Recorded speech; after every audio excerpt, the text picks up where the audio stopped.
What's up guys, I'm Phoenix Master 1 and welcome to my comprehensive breakdown, builds guide, fodder guide and showcase of Chooser Legends 8 units including Brave Alfonse, Felix, Bernadetta and Female Robin. By the end of this video, you're going to be having a much better idea on how these units function and which ones you need to summon, spark or even use your free summon on. So let us begin with Brave Felix, who's trying to master his blade as a sword infantry unit. So he has got new 11 sword as his preferred weapon and this gives him -2 special cooldown. And this is pretty unique because it makes him have 1 cooldown gust and he can easily abuse high cooldown specials like AoE specials and galeforce. So I'm not sure if this is going to be a precedence going forward, but Felix is going to be the first unit to have it. The max special cooldown cannot be reduced below 1, so you cannot have like an instant special, which is kind of given. And then this has got distant counter built in, which allows him to function as a good mixed phase unit, and because this is a 11 sword, it does have the hexblade effect. So the adaptive damage can help you against some of the tanks, but a lot of the modern tanks just have mixed bulk, so hexblade doesn't really do too much against them. And then at sort of combat, if foe's HP is at or above 75%, or if the number of allies adjacent to Felix is 1 or below, then he's able to get extra stats, and this depends on 15% of his visible speed added with 5. So he's easily able to get 13 to 14 extra stats out of this. And then he has got Null Guard, which makes it a lot easier for him to trigger Gale Force and loop AoE specials with Emblem Marth. And then finally he has got 50% damage reduction piercing except for his AoE specials. So having the passive damage reduction piercing is always good because we just have so much damage reduction. And this weapon might seem a bit simple for the modern times, but Felix brings on the pain with his preferred slot B skill, Lone Wolf. So this has got Phantom Speed +7 built in, and this does help you with the triggers of Gust, his special, and it's just good to have as a fast unit. And then he can get extra action if no assist is used by him or has targeted him. So you can still dance him after he has exhausted all of his actions, but this pretty much means that for something like Aether Raids offense, you cannot reposition or smite him. So he needs to have no interference to get the extra action, which is so in character. And then he has got Gale Force, which means that he initiates combat and then he gets an extra action. So he's able to have 3 actions on his own with this slot B skill, and that's not counting if you run Gale Force as a special. So that could always be done, but the penalty is going to be the isolation status on him after his extra actions. So he doesn't really want any kind of help with the assist skills, and this isolation pretty much goes in that direction. So the extra action that he gets out of his Lone Wolf is actually going to be helping you test the traps in Aether Raids, and it makes him an extremely strong player phase unit because he can go onto a trap, get his action ended even if it's a real trap, and then get his extra action.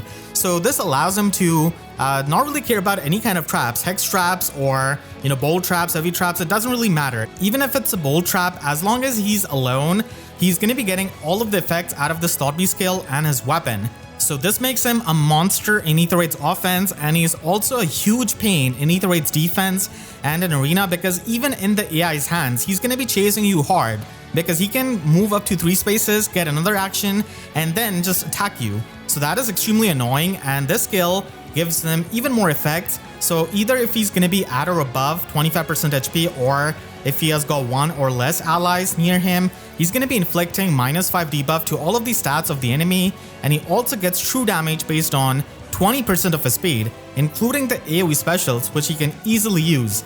And he gets the flat damage reduction based on 20% of his speed, and he gets another round of flat damage reduction on foes damaging specials, and this is also going to be 20% of his speed, and he also gets the damage reduction against the AoE specials, which is kind of rare. So this overall makes him function as an amazing mixed phase unit because the true damage is always helpful on your AoE specials to hit extremely hard with the bulk units that we have got nowadays like Aether, for example, and Nurgle. And the flat damage reduction that he's able to get is going to be helping him Omni tank if that's what you want to do after utilizing his player phase effects. Brave Felix is extremely fast with base 48 speed with a super boon, so he's going to be getting a lot of flat damage reduction and true damage, and his attack stat is also extremely high at base 47.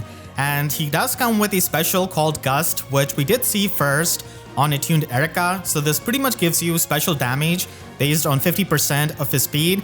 and then it gives you unpierceable 40% damage reduction if unit or foe special is ready or it is triggered before or during the combat.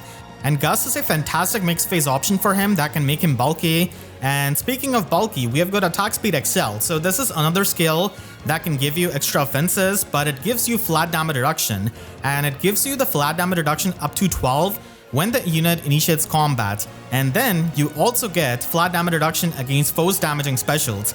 So just like his Lone Wolf skill, this gives him 2 layers of flat damage reduction, but here he doesn't really get the flat damage reduction against the AoE specials, and this could also go up to max 12. So in the player phase, you're always going to be having the flat damage reduction, and in the enemy phase, you only get the flat damage reduction when the enemy triggers a special. And when they do, you're going to be having a lot of unpierceable damage reduction with his Lone Wolf, Gust, and this XL skill. And it is going to be depending on the number of spaces moved by whoever initiated combat. And because he has got 3 movement with Endless Tempest, this is going to be a pretty good slot A skill for him.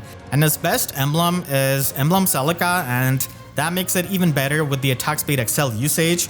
And finally, he comes with a new skill in Endless Tempest, which is only inhittable to the melee infantries and melee flyers. So this is a better version of the odd even Tempest skills because it is no longer active only half the time. It's now consistently going to be giving you that +1 movement, and during the combat you're able to get the Omni Clash effect, and this can pretty much give you +3 to all of your stats depending on the number of spaces moved by whoever initiated. So it's kind of similar to the XL skill, and then you also have the Dull All effect, which neutralizes any kind of foe's bonuses. So this is pretty helpful for Brave Felix as a mixed phase unit, and visible buffs are going to be seen quite a lot in Aether Raids offense and also in Summoner Duels. So ignoring all of that is extremely helpful, and this skill could be used by many of the infantry and flying units, but I just want to give a few examples.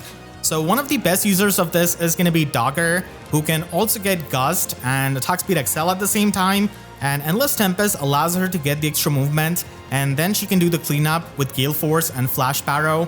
And now with her weapon Ifan, she's much better. You can also run this on your dancers, flying dancers, because even though they could have access to Rain Snap, if they were a refresher, they were not able to get the extra movement, and they can have the consistent 3 movement, and then they could get the Canto out of the Firestorm dance. And attack speed XL is also amazing to have, and Peony is an attuned unit, so she can help you duplicate this fodder, so that also helps. And because she can run Soaring Echo as the attune skill, the opportunity cost in this slot C is not really all that much. And this could also be helpful on Fallen Dimitri, the Boar, and he is going to be getting a weapon refine soon enough. So until then, you could try and make use of this because he does have the Neotrace effect out of his sloppy skill, and Nabata Lance Plus is pretty much his best weapon now. But like I said, his refine is going to be coming soon, so he could use this to get the unhindered movement and the +1 movement, and then make use of his Neotrace effect. Regular Nyla is also another option who does have the Neotrace effect, and then you could also use this on Brave Celica if you want to use her with Double Lion and a Royal Sword weapon refine. So this way you're able to trigger Galeforce easily because of the Tempo Sacred Seal, and you're going to be having the +1 movement always. And even though Felix is much better than Edelgard when it comes to having the extra actions, still regular Edelgard does appreciate having Endless Tempest because of her extra action. And as it is, with her AoE build, she wants to run Emblem Marth, so a lot of times you're going to be having Emblem Celica on some other unit, so she can try and make use of this. And then you can also run this on Mirabilis in Aether Raids defense so that she can always dance up your Cavaliers with that permanent 3 movement. But unfortunately, she's not going to be able to run Soaring Echo because she's not a rearmed or attuned unit, so you're going to be giving up on that. But having a 3 movement dancer in Aether Raids is actually really amazing. Overall, Brave Felix is the best Galeforce initiator in the game because of the extra actions that he can get and the fact that he can ignore any kind of traps, so it makes him better even compared to Winter Edelgard. But Winter Edelgard can still help with the flame terrain that she can set up, and also the full damage reduction piercing and the Null Miracle that she has got. But overall, I think that Felix is going to be much better, and he's like a modern Brave Alm pretty much. If you have seen my Aether Raids videos with AoE Brave Alm, so he's easily able to abuse those specials, and he can function as a Galeforce unit and even as a hit and run unit because he can just kill a lot of the enemies and then safely retreat.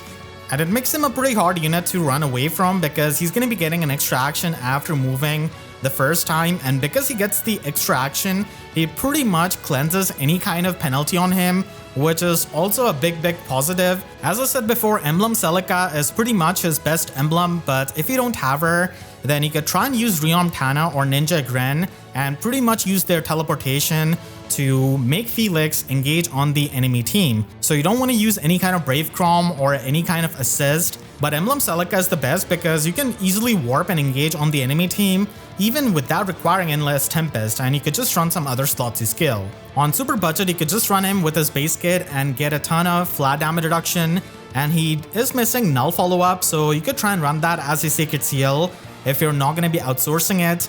And even if you're a casual, this kind of Felix can destroy so many maps on auto battle, and he can just warp in, destroy a lot of enemies, and that can be a lot of fun. And if you're going to be using him in Aether Raids offense, then you could try and run him with Galeforce, and if you're going to be picking an asset, then for Galeforce plus speed IV can work.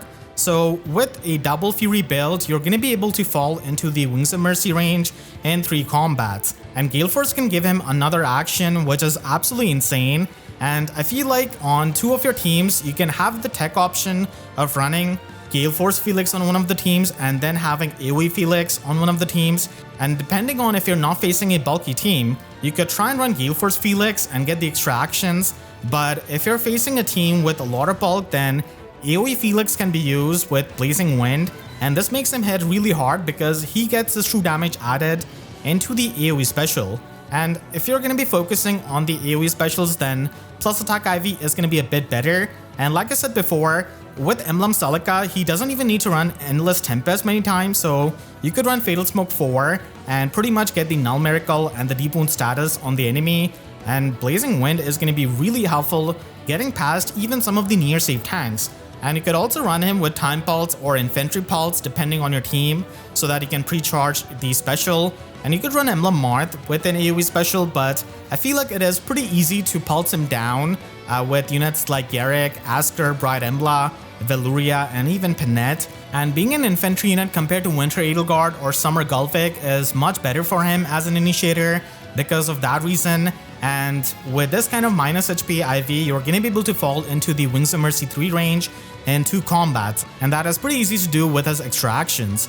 And for Summoner Duels, you could try and run Gust or even an AoE build, depending on your team and the captain skill that is available. So you can get the extra action after moving first and threaten a lot of enemies with Emblem Celica. And Gust is going to be helping him because he can function as a mixed phase tank because of a lot of the damage reduction that he gets. So he can just get in the face of the enemy and be annoying. In Aether Raids defense, he can be a pretty dangerous unit as well because of his extra actions. And he can get an extra action after breaking an obstacle, so you could try and use that to your advantage with the AI movement. And with his Galeforce, he can kill many of the units, including the backline units which might be susceptible. Brave Alfonse tries to follow his father's footsteps as an Axe Cavalier, and he has got Majestic Glitner as his preferred weapon. So this has got Canto Distant Travel +1, and you could get max Canto 4 out of it, which is really good for retreating. And then he has got minus in special cooldown weapon, so his Makings of a King special is a 1 cooldown special. And at start of turn, if there is any kind of ally in 3 rows or 3 columns centered on Alfonse, then he gets +6 defense and resistance buff, and he also gets movement +1. So this allows him to become a 4 movement cavalier, which is always really strong. And then he has got Time Pulse 4 built in this weapon as well. So this allows him to pre-charge the special and then loop it. And then he also gets +X to his defense and resistance, and inflicts -X defense and resistance on foe in the combat. So this is going to be 5 plus the number of allies and 3 rows and 3 columns centered on him multiplied by 3. So max this could be 14, and he gets a lot of defense and resistance in the combat, and in a way he can hit harder because of the defense debuff, and the resistance debuff is actually pretty nice even though he doesn't have any kind of Hexblade effect. It's useful against dragons because they're not going to be able to scale him that easily, and as it is, Alfonse has got very high resistance, and he can out-resistance many of the dragons with Scowl, but you will have to watch out for Harsh Spectrum, as that is an unconditional Scowl effect. He also gets true damage based on 10% of his defense, and then he also gets flat damage reduction based on 10% of his defense, except for the AoE specials. And then finally, he gets the full damage reduction piercing when his special triggers. So this weapon gives him Time Pulse 4, which Cavaliers don't usually have access to, and also gives him a lot of firepower and flat damage reduction, and also damage reduction piercing, and the +1 movement makes him a pretty threatening unit. And then he has got his exclusive special Makings of a King, which is a 1 cooldown special with his weapon that he can loop with the Time Pulse 4, and this is going to be giving you damage based on 30% of his defense, plus the defense from Great Talent when the special triggers. And this also gives you unpierceable percentage damage reduction based on 40 subtracted with 10 multiplied by the current special cooldown value. So because he's mostly going to be having his special pre-charged, this is going to be 40% unpierceable damage reduction, and even in the case where he gets pulse smoked or hit by some kind of odd or even pulse tie, so that is going to be giving him 30% unpierceable damage reduction at the bare minimum. He also has the Great Talent, which is going to be given to the allies and to Alfonse himself, and this is basically visible attack, defense, and resistance stats, but these are not bonus status or bonus effects, so this cannot really get stolen by Nurgle or be neutralized, and this is going to be increasing incrementally every single turn. And this is going to be affecting the allies in 3 rows and 3 columns centered on Alfonse, so it's not really a global range, and this is going to be until the end of battle. So this is a pretty unique support that he's able to give, and at sort of every turn, he's going to be getting Great Talent +2 stats to himself and +1 to his allies. And whenever he triggers a special, he's going to be giving +4 Great Talent to himself and +2 to the allies. And the max cap of this is going to be +20 for Alfonse and +10 for the allies. So this allows you to get a lot of stats and stack it up. Now, stat stacking is definitely pretty nice, but nowadays, just stats don't really cut it because we have got a lot of insane effects. So while this is useful, this is not going to be something that you're always going to be having at the max cap, and this is going to be more of a snowball type of effect that you could try and get over many turns, and this could be a win more type of situation, but in a lot of competitive game modes where the matches are going to be finished in first few turns, it is not going to be having the time to reach its max cap of +20 for Alfonse and +10 for the allies. But you could try and trigger the special and dance him up and trigger the special again to pretty much have more stats. So triggering the special is really important for Brave Alfonse, not just for himself, but also for giving more stats to his allies. And time will tell if we see a lot more Great Talent outside of Brave Alfonse, but right now, he's pretty unique as the only unit who can give you extra stats, which are not really neutralized. And he also comes with a new slotty skill and Fortifications. So this is going to be only inettable by the melee units and not by the range units, which is a bit of a shame. So this gives you -5 attack as the penalty and gives you visible +7 defense and resistance. And it is going to be enabling the distant counter effect if you're on a space where a Divine Vein is active. So this can even be the Divine Vein of an enemy like a Flame Tile or the Haze Tile, and you're still going to be getting distant counter. Obviously, it's not really best suited to depend on the enemy's terrain, but you can basically try and use any kind of Fortifications unit with Ratatosker or Lumera so that you can have the terrain active without initiating combat. And a part of this skill is only going to be active in the player phase, so I guess it is giving you the stone terrain without being set up on your first initiation. So in the player phase, you're going to be getting +6 defense and resistance, and also 10 flat damage reduction versus the specials of the enemies. And after your initiation in the player phase, after the combat, you're going to be able to set up the Divine Vein Stone Terrain. And just as a recap, Divine Vein Stone Terrain gives you +6 defense and resistance in combat, and it also gives you 10 flat damage reduction against the damaging specials of the enemies. And it also gives you 50% damage reduction versus the AoE specials, which is the biggest thing out of this because Alfonse is going to be trying to use this to function as an Omni tank, and AoE specials are really strong, so having some kind of damage reduction against it does help a lot of the tanks. But because of the nature of this skill, you're going to be needing to initiate first, and then you can take advantage of the distant counter effect and the Divine Vein Stone Terrain in the enemy phase. So it's not something you're going to be having access to by just using the end turn, and it does fit Brave Alfonse, who can initiate combat with his 4 movement and tremendous bulk. But for a lot of the other units, initiating combat first as a tank might not really be the best thing. So keep that in mind before fordering Fortifications to any kind of unit. Keep in mind that you'll have to initiate combat to set up the stone terrain and also get the distant counter effect out of it. And the best users of this skill are gonna be the mixed phase tanks that do have the movement and the player phase potential to initiate combat and then get the effects out of this. And he also comes with another new slot B skill in reopening.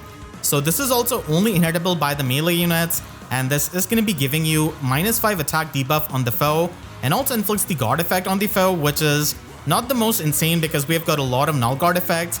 And then it gives you true damage and flat damage reduction based on X% of units defense. So this is going to be 10% of your defense if you can make a follow-up attack or if you've got some kind of brave effect. But if you don't, then this is going to be 20% of your defense. So it is going to be helping Alfonse as he doesn't have guaranteed follow-up attack in his kit. So he just wants to go in, hit really hard with his makings of the king, and get that true damage and flat damage reduction stacking. Just like Fortifications, this is also a pretty niche skill because this is worse than Lagu's Friend on any kind of infantry unit. So Lagu's Friend just blows this out of the water because you get more true damage and flat damage reduction and also full damage reduction piercing, while this skill gives you the guard effect and the attack debuff. So infantry units are usually not going to be preferring this, and any kind of flyer can have access to the flat damage reduction of Wyvern Rift and Pegasus Rift, and it also gives you the Diamant effect, which is really helpful. So flyers can just make use of that, and if they don't have the speed to make use of it, then I guess they could try and use reopening, but there's also Gambit and Guard Bearing, and the main usage of this is going to be on the cavalry units because they don't really have a lot of options. So if they want to run a low cooldown special like No Quarter, then reopening does work out for them for getting more damage output and the flat damage reduction. And a lot of the armors do have access to better skills like Clever Fighter and also Hardy Fighter, giving you a lot of damage reduction. So the main users of it are going to be Cavaliers, similar to Fortifications. And even though Emblem Ike is not a Cavalier, he can still make good use out of the fodder of Brave Alfonse because he's able to get Breath of Life 4 and Fortifications at the same time. And this kind of build does require you to run Emblem Celica so that he could initiate combat in the player phase and then set up the Divine Vein Stone Terrain all by himself. And this gives you the self-sufficiency, so you don't really need to run someone like Lumera for the Stone Terrain. And one of the best Cavaliers in the game, Icthenir, can also make use of this. So he could run that in his slot A and he could get the Stone Terrain out of it, which does help him tank better. So if you're trying to go for more of an omni-tanking route, then this could work out for him. And then you could also run this on Freyr, so he can be a lot more annoying in Aether Raids defense. And reopening is a pretty good skill for him as well, so he could run that with Fierce Beast. And then we also have a bulky Cavalier like Mavier. Like I said before, armors do have access to Hardy Fighter, but Gatry can be a pretty nice option for reopening if you don't want to run Hardy Fighter Pavis. So you could try and go the offensive route with Armored Blaze with Emblem Marth that he can always retaliate back with, and then you can get the flat damage reduction stacking with his Weapon Refine. So reopening can be pretty helpful with that, and you don't really need to run any kind of guard attune skill and still get the guard effect out of this skill. And he doesn't get any kind of guaranteed follow-up attack out of his weapon, so he can use reopening to its full potential, which even some of the units that I've mentioned don't really do that because they have guaranteed follow-up attack. And then you could also have this on Legendary Sigurd, who already has a lot of skills that you want on slot B in his weapon. So reopening can work out for him. I do like attack defense excel a bit more compared to Fortifications. So unfortunately this is not going to be available in the holo forms, but he does benefit out of this as a bulky Cavalier, and the tempo effect out of Odd Defense Wave does have good synergy with the guard effect that he has got in reopening. Coming back to Alfonse, he has got Breath of Life 4 as a really top tier skill, and this is definitely not as niche as Fortifications or reopening, and this can go on a lot of the Omni tanks, and it is going to be an answer towards the pre-combat damage that we've got. So it gives you healing base on the defense, and Alfonse has got base 47 defense, so that is quite a lot for getting the most healing out of this, and he's going to be getting extra 4 defense in the combat. And Breath of Life 4 does reduce the effect of deep wounds by 50%, so that is also pretty good for the healing. And Brave Alfonse is an amazing mixed phase unit with that 46 base attack with a super boon and a lot of bulk, a lot of flat damage reduction and unpierceable damage reduction. He's going to be depending on his special a bit, so again, have to watch it for Hush Spectrum, and maybe in the future Pulse Smoke 4 could also annoy him. But right now he's really solid, and he is good, but not really as good as you would think he's on paper with all of the stats of great talent. that is just an additional bonus thing that Alfonse brings to your team, but it's not going to be the main thing why you use him in your team. And one thing which I wish he had was Null Counter Disrupt. That would have helped him in tanking, but hopefully in future we could have that as a status effect. So he's going to be a pretty strong snowball unit who can checkmate you at times if you fail to kill him early on. And he can be used as a hit and sit unit in Aether Raids offense because he will need to initiate to get the stone terrain and distant counter. And he could also be useful in Aether Raids defense as a big mobility unit who can carry something like Essence Drain from Nurgle and be extremely annoying. He could also be used in Summoner Duels with a lot of cap friendly maps because there he's going to be having a field day, but stalled status is something you'll have to watch out for from Duo Thor, and she's pretty common there. And even on the maps which have got a lot of the trench tiles, you could give him the unhindered movement status from someone like Kadean Lind, and that can help you traverse the map and be a really annoying unit with a big threat range and also be really bulky. There's not much to be changed on Alfonse's base kit. He's going to be having a set game plan, and Emblem Eye could be run so that he could get even more unpierceable damage reduction, and maybe in the future we get more emblem heroes that he's able to make use of. So right now Emblem Ike is pretty much the best emblem that he could run, and Attack Defense Clash is pretty solid with the 4 movement that he has got. And for his main asset, you can definitely try and go with plus attack IV so that you can have better damage output. And if you're going to be ascending an asset, then defense is definitely an option, even though it is not a super boon like resistance. And if you don't really want to go through the task of initiating combat or running Lumera for the stone terrain, you could try and run Attack Defense XL to get that flat damage reduction, and you could also run Distant Counter Melee Sacred Seal. So XL skills do give you the damage reduction in the enemy phase against the enemy specials, so it is also an option that you could run on him. And Panic Smoke 4 or Defense Res Smoke 3 is also an option that you could run in Slot C, but Breath of Life 4 is simply way too good. Brave Bernadetta steps out of her room as a Blue Bow Cavalier, and this time she has got the Inexhaustible as the 8-point weapon. This does have Canto Distance Traveled built in it, so she can get up to max Canto 3, and she also has minus and special cooldown, which makes Curved Shot into a 1 cooldown special. And this is a dual phase Brave weapon, so she's able to nuke super hard in both of the phases. And if she initiates combat or if any kind of bonus status is active on her, then she's able to get extra stats depending on 15% of her speed added with 5, and then she also gets true damage based on 20% of her speed, which is really needed for the nuking with this kind of Brave weapon. And she also gets 50% damage reduction on all of her attacks. So the passive damage reduction piercing is also helpful when you're going to be functioning as a nuke and also as a Vantage unit.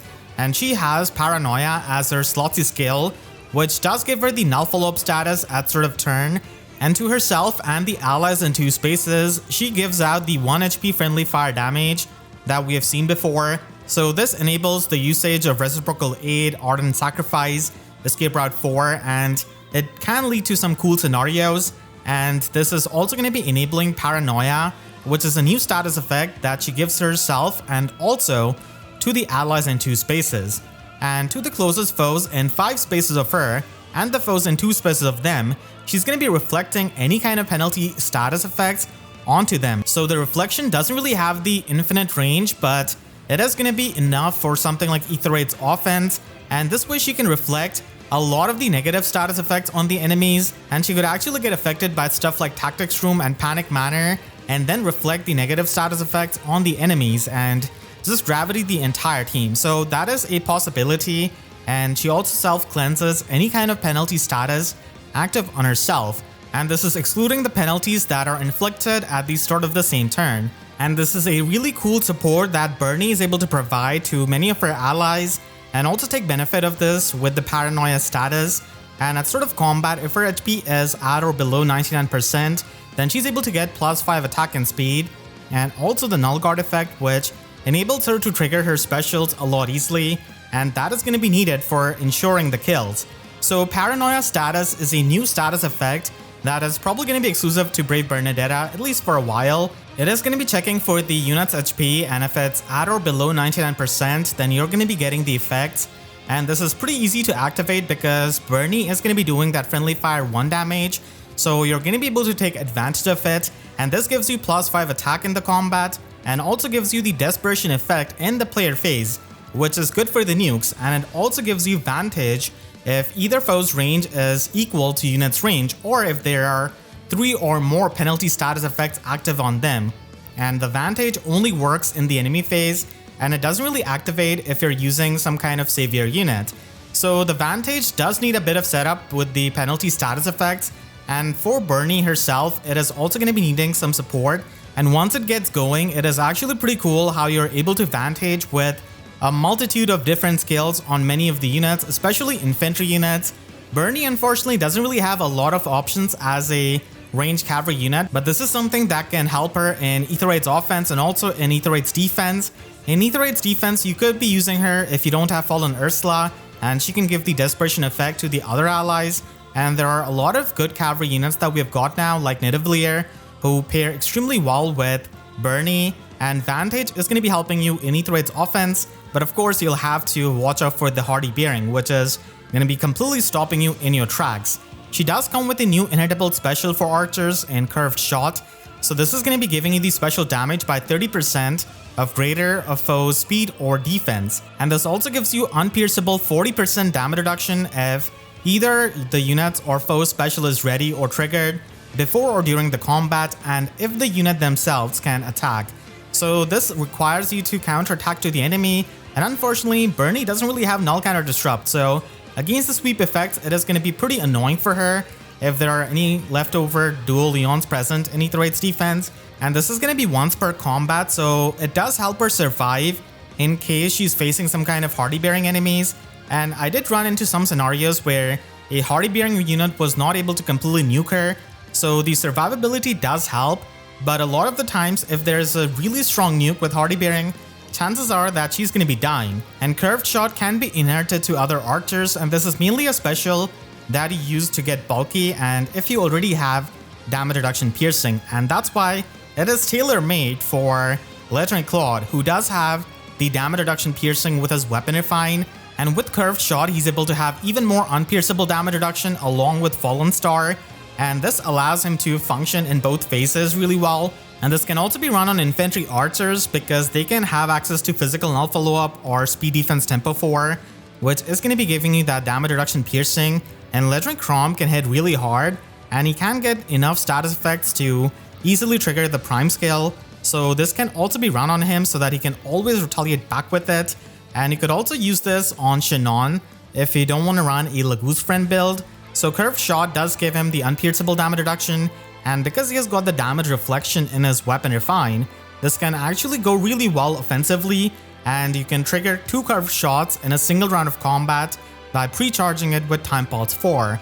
So Shannon is definitely one of the better archers to make use of this, and a lot of the armor bow units can also use it, and the best one is definitely Winter Marth. So Curved Shot can help you as a failsafe, and for other bow armors this is going to be a lower cooldown special compared to Armored Flow or Armored Beacon. And then you could also use this on Brave Claude. There are not a lot of options for him unfortunately, but this is a way if you're trying to make him bulky, and he's going to be needing a lot of support to activate the prime skill and also to function in the combat. And prime skill is not the best when we have Nurgle and Tina. You can try and stack up the offenses with it, and if we get a closed version of distant attack speed solo, then it could definitely be run on him, and he's going to be depending on his allies to get the damage reduction piercing. But if you're trying to make him bulky, then this is definitely going to be an option, and he's one of the better users of it. Overall, Brave Bernie is an incredibly unique unit who can enable a lot of strategies with her Paranoia status, and the friendly fire 1 damage and the penalty reflection that she has got is also really cool. But unfortunately she is at a wrong place at the wrong time, because right now we have got so much Hardy Bearing because of Emblem Ike, and also attuned Erica, who's a Vantage unit. So that is going to be making it harder to Vantage, because if there's any kind of really strong nuke with Hardy Bearing, then Bernie is not really able to go according to her game plan. And there is also a lot of dependence on the bonus status effects that Bernie needs on her, and also the penalty status effect on the enemies. And we have got a lot of attuned Micaiah and Freyr for the cleansing, and Nurgle and Tina for just snatching up any of your bonus status effects. So that all can definitely make it harder, and any kind of Hardy Bearing Essence Drain nuke is able to steal away the paranoia status of Bernie and leave her completely defenseless. So she does have a lot of potential, but right now it is going to be a bit hard for her. Maybe down the line it becomes easier for her because she might be in a place like Brave Soren where his assigned decoy came at a time where we didn't really have a lot of infantry units who can make use of that save skill. But after Lagu's friend, his viability just skyrocketed, so maybe that could happen for Brave Bernie.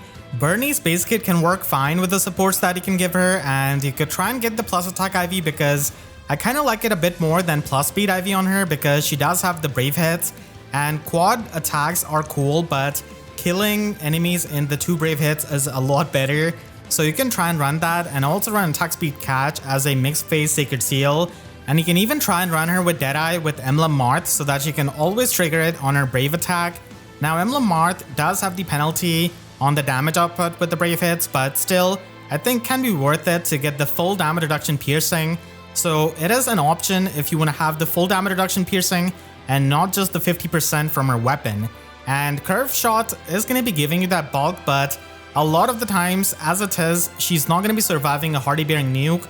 So you might as well put all of your eggs into the nuking basket. And you can also run her with Flared Sparrow and Assassin Strike to combo up the pre-combat damage. And this could work in Aether Raids defense.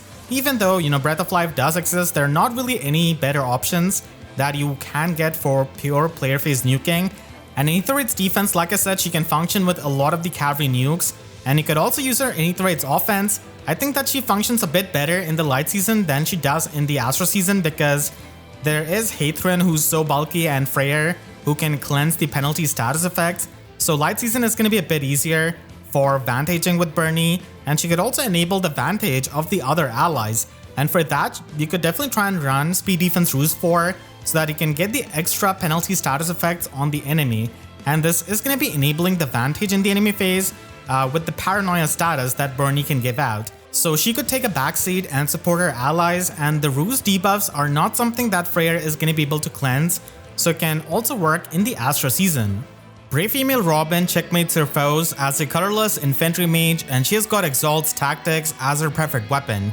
This brings the new Divine Vein Ice terrain on spaces 2 spaces away from her after she has acted, and this is going to be after Kanto, and in Aether Raids defense, this is going to be at start of Robin's enemy phase. And this means that this is going to be at sort of the player's player phase when they're going to be facing your Aether Raids defense. And this is particularly nasty on the desert map where you already have the mountain and then you could have the ice tiles perfectly aligned to discourage any kind of initiation. So Divine Vein Ice is basically going to be an impassable terrain for your foes, and it's just going to be acting as a 1 HP destructible wall or structure which your foes will have to break.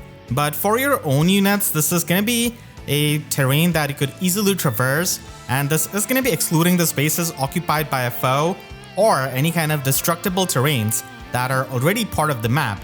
So this Divine Vein Ice doesn't really give you any kind of extra stats, but it is pretty much there as an annoyance and as an extra action which the enemy will have to use in something like Aether Raids defense and also in Summoner Duels.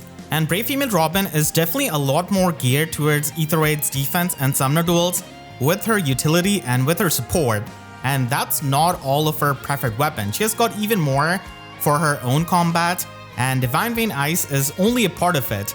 So she gets minus on special cooldown, making Flare into a 2 cooldown special, and then at sort of combat, if her HP is at or above 25%, then she can inflict debuff on foes' attack speed and resistance, depending on the number of allies in 3 rows and 3 columns, multiplied by 3 and then added by 5. So max this could be 14, and she also gets null penalties, which is always good to have as an Aether Raids defense unit, and she also has null guard in case she's going to be getting scaled by a dragon, and she gets the full damage reduction piercing on her special triggers.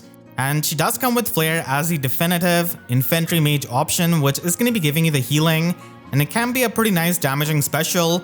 And she also has her slot B skill in According to Plan, and this is going to be checking her HP, and then it is going to be giving +6 attack and speed buff and the Canto 1 status to herself and the allies in 2 spaces. So the Canto is actually pretty nice for positioning. Again, it does help in Summoner Duels to get into the zone, And in Aether Raids defense, usually people are not going to be having Canto control on their offensive team. So your units can pretty much attack and then Canto one space away and then make the way for the other units to go in and attack the enemy. And she also inflicts the Hush Spectrum status, which is the unconditional scowl effect from young female Robin, and also the panic status on the closest foe and the foes in 2 spaces of them. So having this as a start of turn penalty is both an advantage and also a disadvantage. The advantage is that you're not going to be needing to use an assist like young female Robin to inflict the Hush Spectrum on the enemy, but the downside is that this is going to be susceptible to the penalty cleansing of Freyr in the anime season, and he's going to be on every single team pretty much, and this is also going to be susceptible to the cleansing of Attune Micaiah, and Hush Spectrum is pretty high on that priority list, and Panic is literally the first status which is going to be getting cleansed, and Hush Spectrum is going to be probably a close second depending on what other debuffs that you've got on your team. And Hush Spectrum is amazing against the best Omni tank in the game right now, which is Emblem Ike. So this is a lot of good support, and she does have the novelty with the Ice Rain and consistent support that we know is always good in Hush Spectrum and Panic. And for her own combat, she's able to inflict the -5 attack speed and resistance on the foe in the combat, on top of the debuffs that she can do with her weapon, and then she also gets true damage based on X multiplied by 5. So X is going to be the number of total bonus status effects active on her and the number of penalty status active on the enemy. And she already has 3 status effects with Hush Spectrum, Panic, and the Canto 1 status out of this lobby skill. So she only needs 2 more extra status effects, and those are really not that hard to do in the modes where she's going to be getting used. She also gets flat damage reduction on foes' first attacks, including the Brave hits, with X multiplied by 3, and this could be max 15. And you can also get true damage up to max 25, which is quite a lot for nuking the enemies. And she does have a base attack of 45 and incredibly high speed at base 47 with a super boon. And she's going to be triggering her special left, right, and center. And she does come with attack speed finish, which is going to be giving her even more true damage and also gives her the healing. And Creation Pulse is pretty much the best new inheritable skill out of this banner, I would say. And it is going to be inheritable to only the infantry units. So it is going to be checking for any kind of penalty status active on the foe, and if that condition is met, then it is going to be giving unit +3 attack and speed in the combat, and you also get special cooldown -X jump before your first attack. Now keep in mind that this is before your first attack and not before the foe's first attack like Lagu's friend. So the X is going to be dependent on the number of penalty status active on the foe, and the max special jump you can get out of this is 2. And keep in mind that you're only going to be getting the special jump on your damaging specials. So you can only use this with defensive specials or galeforce, unfortunately, and you'll have to use the offensive specials like Gust, Flare, and stuff like that. The application of Creation Pulse is going to be there for the player phase nukes and also for Vantage units, and this can also function as an anti-scowl tech.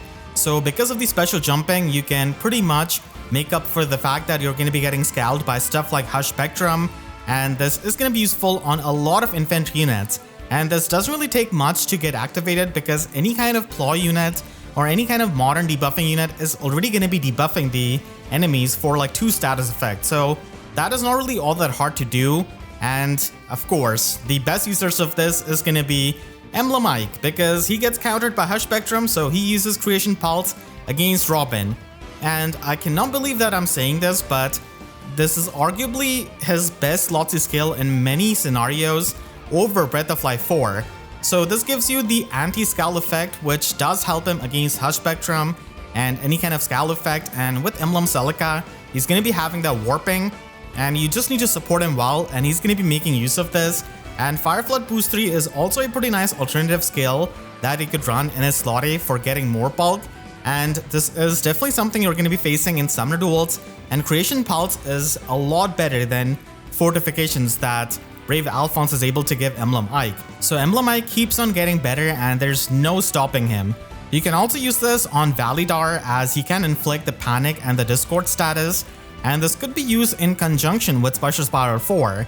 So once you have given him the Pulse support and he has got a pre-charged Glacies, you can easily trigger it with your Creation Pulse on the first combat, and then you're going to be looping it with Special Spiral. So you're going to be having a 2 cooldown Glacies that he can instantly trigger with Creation Pulse, and he could try and run attack speed ploy, but you can hit really hard with the Glacies and the true damage that you're able to stack. Legendary Male Pilot recently got a weapon refine, and he didn't really get any kind of anti-scowl tech, so Creation Pulse is something you could run in a slot C, and you're going to be missing out on attack speed Oath 4, but you can easily get the warping with Emblem Celica, and this also allows you to make use of speed preempt, which is a pretty decent skill for him. And just like Validar, Fallen Julia is also another red infantry mage who really makes amazing use out of Creation Pulse because of the Null Miracle and also the Deep Wound status that she's able to inflict. And she can run Flare and basically nuke with this in the player phase. Resonance 4 could be an option for stacking up more true damage and getting some damage reduction piercing, so you can just resistance stack on her and go to town in the player phase. You could also run this on many of the Vantage units, and now with Brave Bernie, it's a lot easier to be in the Vantage range, and you can basically have a 1 cooldown no quarter, and that is going to be scowl proof because of Creation Pulse, and you can trigger this in your Vantage range. And because this triggers before your first attack, it is just perfect for these Vantage units. So Panette is definitely one of the better Vantage units that we have got, and there's no way to not mention the king when we're talking about Vantage. So Brave Marth gets yet another tool in his arsenal, and now he can run his no quarter build with Emblem Celica or even with any kind of other emblem in the future, and he could run attack speed Bulwark or any Bulwark skill in the slot B to have the super obstruct effect, and you can have the instant Vantage with his weapon. And if you're trying to make him Hush Spectrum and Scowl proof, then you could run Emblem Marth for a 1 cooldown no quarter.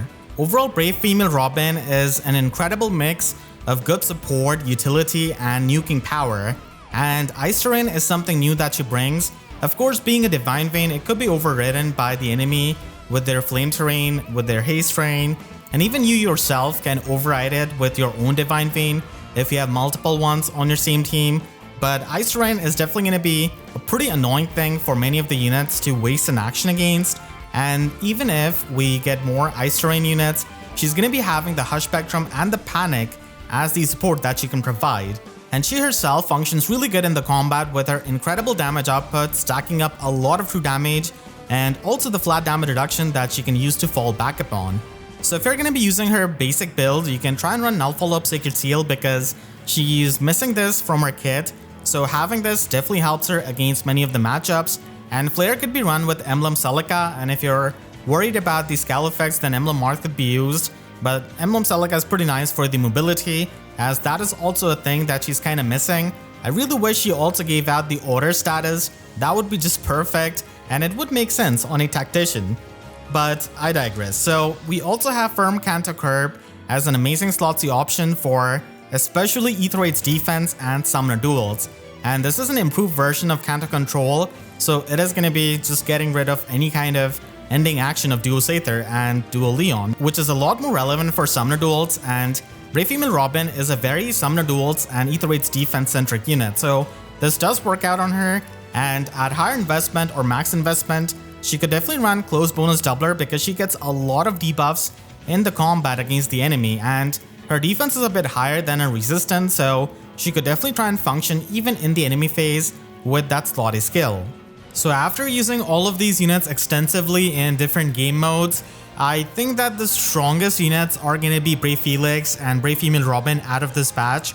And if I had to pick a single unit, then I would go with Brave Felix because his action economy is just insane and absurd. And the fact that he can walk on a trap in Aether Raids offense and still get an extra action is insane. And he also has Slaying -2, the -2 special cooldown. So even in the future, when we get new specials, he's always going to be able to abuse them. And if nothing else, he can fall back on the AoE specials, and he's literally good for every single game mode. And being a sword infantry, his tanking might age a bit, but still his player phase potential is going to be there unless we literally get a unit with 4 or 5 actions who also ignores traps like him, and if they introduce some kind of counter to the extractions. Brave Female Robin is also really balanced and can work out in the competitive game modes with her support, and we're probably going to be getting more Ice Terrain, but she still has the Hush Spectrum, It doesn't matter if you're a casual or a competitive player, Brave Felix is going to be providing you the value, and right out of the box, he is a pretty straightforward and a simple unit, but really effective. I want to thank all of my YouTube members for their constant support, and you can click the link on the screen right now to check out my review of Panet, the Grand Tour Battle unit out of this patch, and make sure to subscribe and hit the notification bell, because I wish YouTube sub boxes showed my videos as many times as the amount of new tools Emblem I keeps getting. So with that, still see you guys next time. Thank you so much for watching and have a great day.